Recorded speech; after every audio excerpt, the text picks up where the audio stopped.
sebenarnya wanita. Ni semua pakar-pakar dah cakap. Dr. Rishimah bidang hadis mungkin dah cakap tentang zikir. Dr. Khairunisa binti Harun mungkin dah cakap pada bidangnya.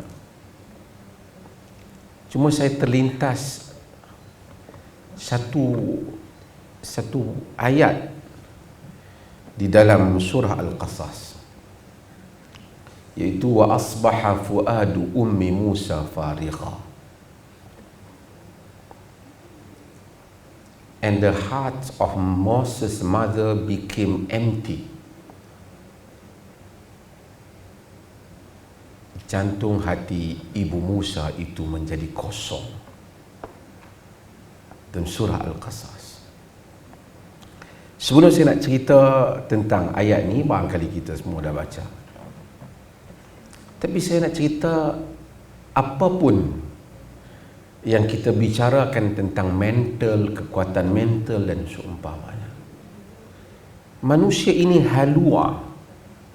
Manusia ini sentiasa duka cita, resah. Siapapun dia. Hatta Nabi SAW duka cita terhadap apa yang orang kata terhadap dia. Qad na'lamu innahu la yahzunuka alladhina yaqulun. Kami benar-benar tahu sesungguhnya telah menduka citakan engkau apa yang mereka itu katakan. Apa yang mereka kata pada Nabi, Nabi duka cita. Walaupun Nabi tahu janji Allah benar, tapi oleh kerana manusia tidak tahu apa yang akan berlaku pada hadapannya, dia sentiasa tertanya-tanya, betul lah kita berdoa, tapi kita tak tahu. Ustaz yang tak kenal masalah senanglah cakap doa insya-Allah makcik. Tapi orang yang duduklah masalah dan duka cita, dia akan ada keluh kesah itu. Sebab itu kita doa, Allahumma inni a'udzubika minal hammi wal hazan. Ham, benda yang nak mari. Di dalam ketika Nabi ke Taif, dilontar oleh batu. Walaupun riwayat itu mursal disebabkan an'anah Muhammad ibn Ishaq, tapi Nabi sebut dalam riwayat itu, saya sebut tadi dia mursal. Ila man takiluni ila ba'idin yatajahhamuni am ila aduun malaktahu amri. Kepada siapa engkau ingin serahkan diriku, wahai Tuhan? Kepada musuh yang bermasam muka denganku, kepada musuh yang memiliki urusanku, ataupun orang ila man takiluni ila ba'idin yatajahhamuni, kepada orang jauh yang tidak memperdulikan aku, ataupun kepada musuh yang sedang menguasai urusanku. Insan. Tapi Quran menceritakan banyak kisah, termasuk kisah Ummi Musa tadi. Wa awhayna ila ummi Musa an ardi'i fa idza khifti alayhi fa alqihi fil yam wa la takhafi wa la tahzani inna radduhu ilayki wa ja'iluhu minal mursalin. Wa awhayna ila ummi Musa, kami wahyukan kepada ibu Musa, an ardi'i, supaya dia menyusukan Musa. Firaun mencari Musa ni, nak ambil, maksud nak cari anak yang dijangka akan menjatuhkan kerajaan dia. Mak jaga anak ni. Wa awhayna, kami wahyukan kepada ibu Nabi Musa, ibu Musa. Allah kata, para ulama bincang macam mana ibu Musa mendapat wahyu, tapi maksudnya ia adalah ilham Rabbani kerana wanita tidak menjadi Nabi. wa ma arsalna min qablika illa rijalan nuhi ilaihi fas'al ahla dzikri in kuntum la ta'lamun. Semua lelaki. Tapi maksudnya ilham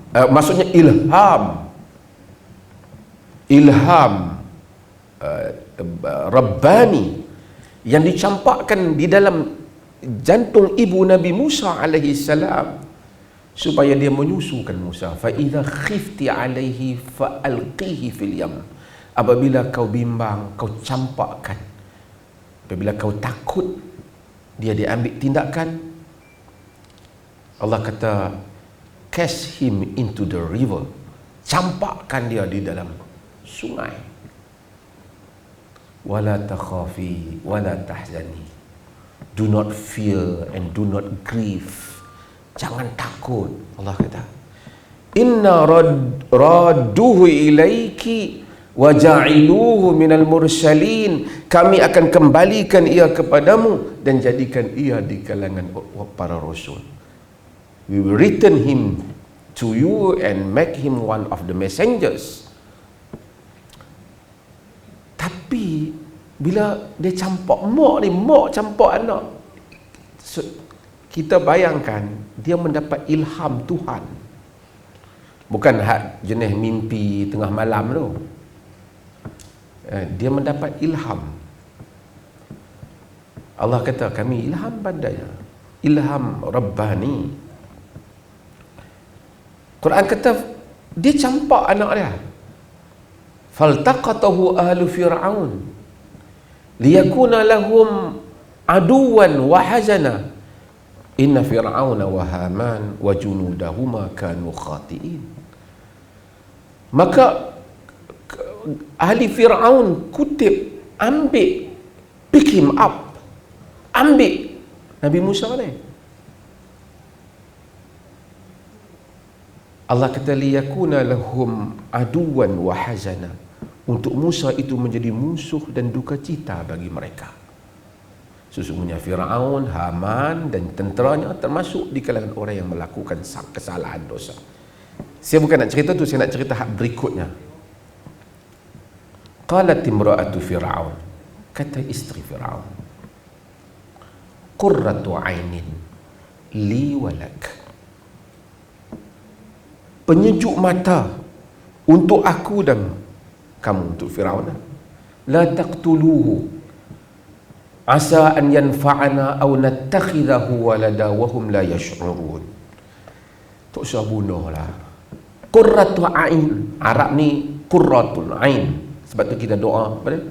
Rabbana hab lana min azwajina wa zurriyyatina qurrata a'yun. Qurrah, the comfort of eye for you and for me, supaya menjadi penyejuk mata. Arab ni dia kata sejuk mata ni pasal ayak mata ni dua. Satu ayak mata panas, satu ayak mata sejuk. Kalau ayak mata panas, dia sedih. Arab kata askhanallahu ainaik, Allah memanaskan matamu, maksud sedih. Tapi kalau ayak mata sejuk, apa? Dia happy, ya kan? Sebab tu kalau kita menangis, orang perempuan menangis, kita pegang ayak mata dia, bini kita, sejuk ke panas?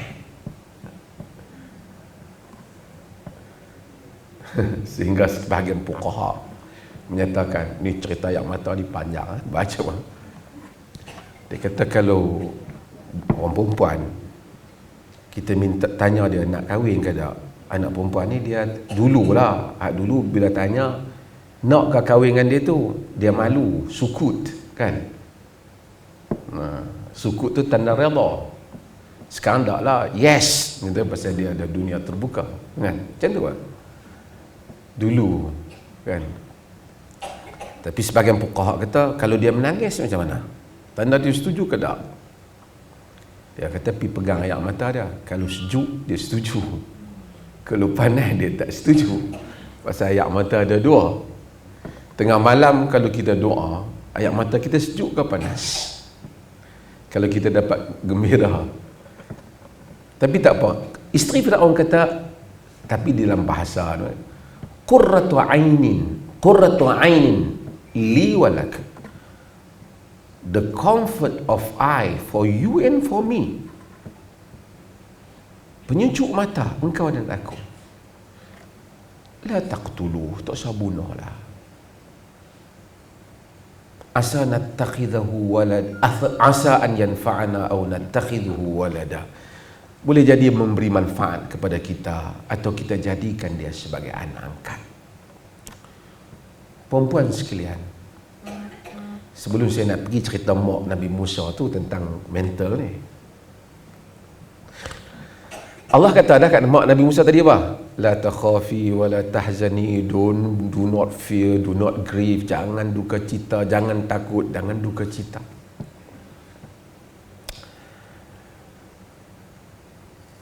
Dalam hidup ni, kalau Allah mahu, semua benda boleh menolong kita. Tak ada orang yang jaga Musa. Tak ada pengawal yang pergi kawal dia daripada tindakan Firaun. Tapi Allah campakkan perasaan sayang di dalam jantung hati isteri Firaun. Dia belum beriman, dia tak beriman. Hatta Nabi Musa belum menjadi nabi, belum menjadi rasul. Tapi Allah campakkan, kalau alam ini berkhidmat, ni dalam The Alchemist, Paulo Coelho kata, kan, konspirasi alam.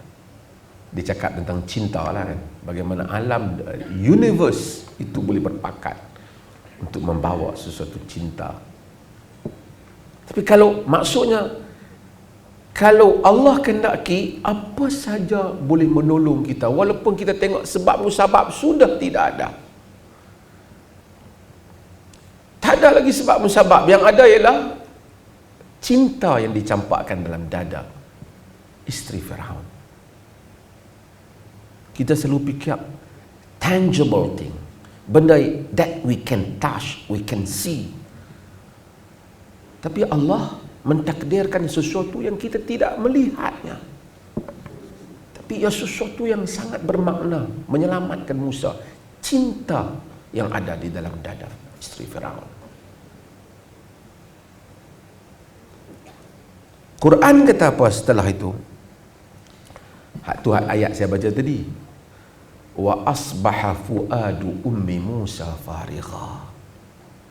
Dan jantung hati ibu Nabi Musa itu farigha, menjadi kosong. Jantung hati menjadi kosong. Saya sebut jantung hati pasal saya tak mau pasal terjemah hati, liver. Tapi orang Melayu dia terjemah heart dengan hati. Tapi hati, heart, jantung hati. Farigha, became empty, jadi kosong. Perempuan sekalian, kalau kita ada masalah besar, kadang-kadang benda lain kita tak boleh fikir. Quran punya takbir daqiq jiddan. Dia kata sangat tepat, dia punya ibarat dia tu very accurate. Perkataan ni pilih kosong. Orang kalau kita rasa kita ada masalah besar, orang cakap kat tepi kita ni, kita tak dengar ni. Kita dengar, kita tak dapat ni. Semua tak duduk dalam jantung, dalam diri kita, melainkan masalah tu saja. Orang buat majlis, jomlah hang sedih gua bawa hang pergi sekian-sekian tempat. Kita tak akan happy. Pasal benda tu telah memenuhi kita. Semuanya telah kosong. Wa asbaha fuadu ummi Musa farigha, Quran kata. Jadilah jantung hati ibu Musa itu kosong.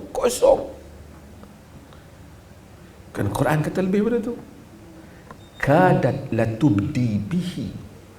Hampir dia nak pergi cerita. She was about to disclose him. Hampir dia nak pergi cerita pada orang.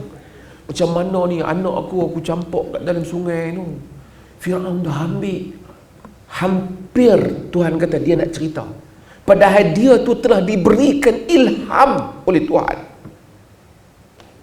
Maksudnya, sehebat mana iman kita pun, bila dipukul gelombang masalah, memang kadang-kadang tak keruan kita ni.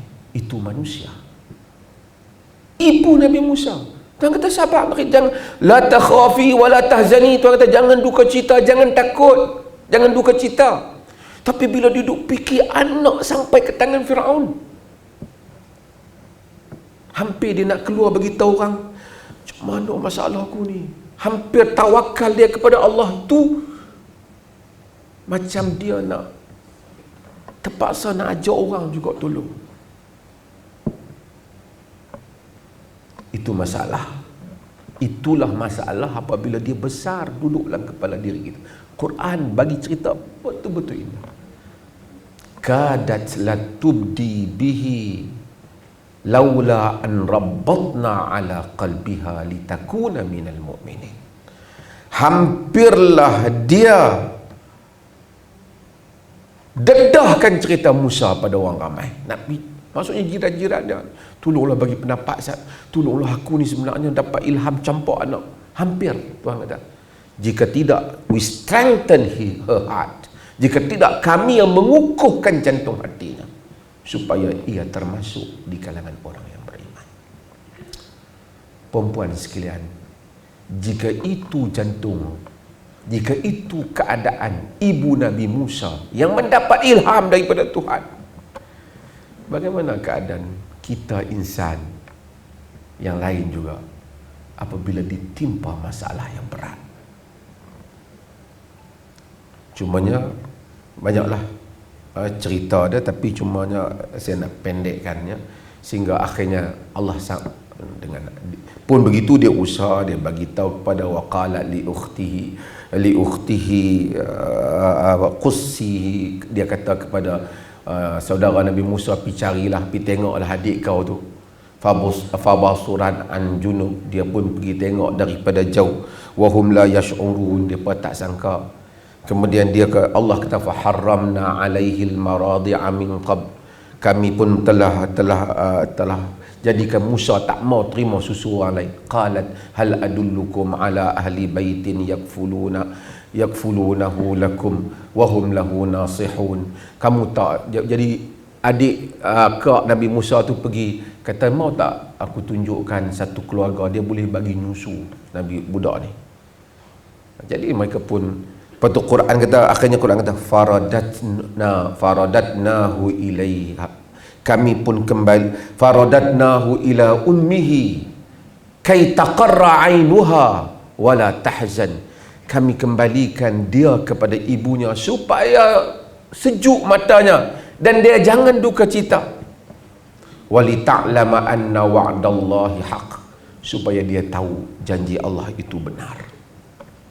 Perempuan sekalian, saya bukan nak cerita Nabi Musa, tapi saya nak cerita manusia. Apabila dia sukar, memang dia resah. Siapa pun dia. Ibu Nabi Musa. Cuma Nabi SAW ajar banyak ubat. Sebab apa kita resah? Sebab kita tak tahu benda nak mari ni kat mana. Saya ceramah, ustazah ke ceramah, tuan-tuan kita kena sabar, kena jangkin dengan janji Allah. Itu penghias ceramah, benar. Tapi bila kita alaminya, kita akan tahu keperitan itu. Cuma bila Nabi SAW datang, sesuai dengan perlih berzikir ni, saya sebut dua perkara yang tuan-tuan semua tahu. Siapa tempat yang paling kuat untuk kita berpaut dalam hidup ni? Banyak masalah dalam hidup ni menjadi besar kerana kita letakkan ia besar dalam fikiran kita. Sebahagiannya tidaklah begitu besar. Banyak masalah yang sebenarnya tidak begitu, masalah yang sama ditanggung oleh orang lain, dia rasa ringan sebab dia tak lihat masalah tu besar. Itu satu. Yang kedua ialah bila kita hadapi masalah, kita cari keajaiban. Ada tak benda? Kalau boleh, satgi kita doa malam ni, kita tahajud, pagi esok kita selesai.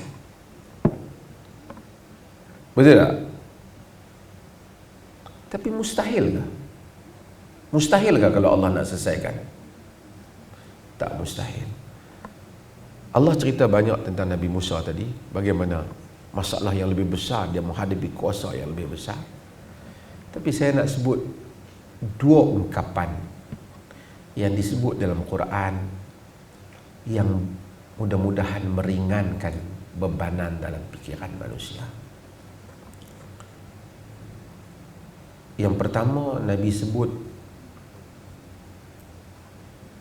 alidhu biyadzal jalali wal ikram. Dalam hadis yang diriwayatkan oleh Imam Tirmizi, juga riwayat Imam Ahmad, lazimilah ya dzal jalali wal ikram. Lazimi ni maksudnya satu orang tu banyak baca ya dzal jalali wal ikram.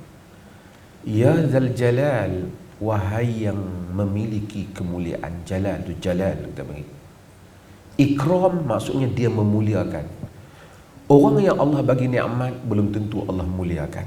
Tapi kalau orang itu mungkin tak banyak nikmat, tapi Allah muliakan. Nabi kata ya dzal jalali wal ikram, lazimi ya dzal jalali wal ikram. Bila lazimi ni bukan maksud baca 10 kali, lazimi hidup dia ya dzal jalali wal ikram, ya dzal jalali wal ikram, ya dzal jalali wal ikram. Quran sebut wa yabqa wajhu rabbika dzul jalali wal ikram dalam surah Ar-Rahman. Penutup surah Ar-Rahman, tabarakasmu rabbika dzul jalali wal ikram. Allah kata tabarak. Sebenarnya tabarak ni tak ada mudhari' dah. Tabarak, maha berkat. Kita baca tabarakalladzi biyadihil mulk, kan? Maha berkat dia yang pada tangannya ada kerajaan. Siapa? Allah. Tapi dalam ayat ni Tuhan kata tabarak, tabaraka ismu rabbika dzul jalali wal ikram. Tabaraka ismu rabbika, maha berkat nama tu, nama tu Tuhanmu dzul jalali wal ikram. Jadi dzul jalali wal ikram, orang yang melaziminya akan melihat keajaiban-keajaiban di dalam hidupnya. Ya dzul jalali wal ikram.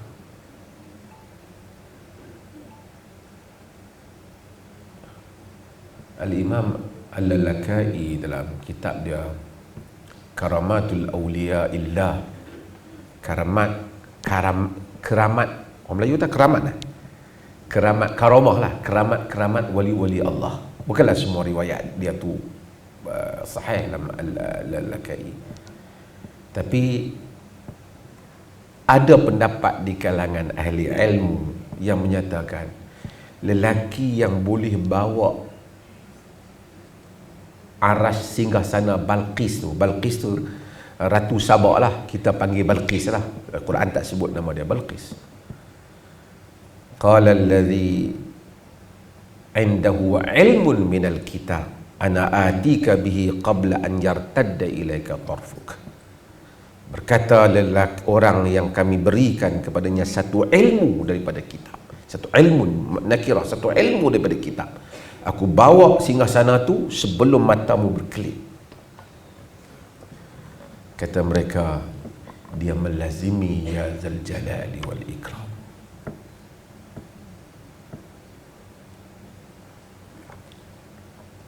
Sebab tu ada orang kita lihat ajaib dah, sentiasa mendapat perlindungan Allah, sentiasa dapat buat hal-hal yang luar biasa. Ya dzal jalali wal ikram.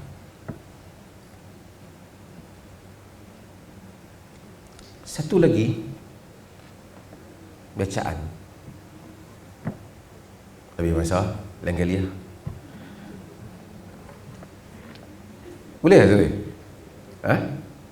Kan cukup lah yang tu satu. Ha? Satu lagi yang tuan-tuan selalu baca. Para ulama panjang berbahas tentang Ismullahil A'zam, nama Allah yang Maha Agung. Yang idza du'iya bihi ajaba, apabila diseru Allah dengannya, Allah sambut. Kan? Wa idza su'ila bihi a'ta, apabila diminta Allah dengan nama tu, dia memberi. Kata mereka, nama ni 3 kali disebut dalam Quran. Iaitu disebutlah ayat kursi tu kan. Baca ayat kursi tak? Allah, Allahu la ilaha illa wal hayyul qayyum. Al hayyul qayyum, the ever living and the sustainer of existence. Maksudnya Al-Hayy yang maha hidup, Al-Qayyum yang segala kehidupan itu berdiri dengan kekuasaannya. Quran kata dalam ayat kursi itu, Allahu la ilaha illa huwal hayyul qayyum. Dalam ayat 2 surah Ali Imran, Allahu la ilaha illa huwal hayyul qayyum. Dan Taha, wa anatil wujuh lil hayyil qayyum qad khaba man hamala zulma. Hayyul qayyum, orang yang sentiasa ya hayyu ya qayyum, ya hayyu ya qayyum, ya dzal jalali wal ikram. Dia akan melihat hal yang sangat luar biasa dalam kehidupannya, bagaimana Allah menyahut doanya dan memampukan dia apa yang tidak mampu oleh orang lain, dan mengatasi. Allah mendengar doa, mudah-mudahan insya-Allah. Sebab tu manusia ni, walaupun banyak benda kita orang kata teori macam-macam, tapi sebenarnya zikir adalah suatu kekuatan dalam hidup ni. Saya selalu, kalau bagi tanya pendapat saya, macam-macam masalah manusia ni, the best is jangan tinggal tahajud dan melazimi nama-nama Tuhan. Bukan perlu duk habaq orang, tahu hari ni aku berzikir berapa. Semua orang tu bubuh kat jari dia, duk tunjuk kat orang. Saya bukan kata dia tak ikhlas, tapi kata Al-Imam Ibn Al-Jawzi, boleh jadi talbis iblis, boleh jadi permainan syaitan, iblis ganggu. Tapi manusia yang rapat dengan Tuhan, dia melazimi hal-hal yang menjadi rahsia antara dia dengan Allah Azza wa Jalla. Mudah-mudahan majlis kita pada hari ini adalah seminar wanita ni memberi manfaat dari penerangan yang diberikan, dan juga nasihat-nasihat dengan edaran juga. Perlu berzikir diedarkan. Mudah-mudahan saya dan kita semua dapat mengamalkannya insya-Allah. Sekian, wassalamualaikum warahmatullahi wabarakatuh.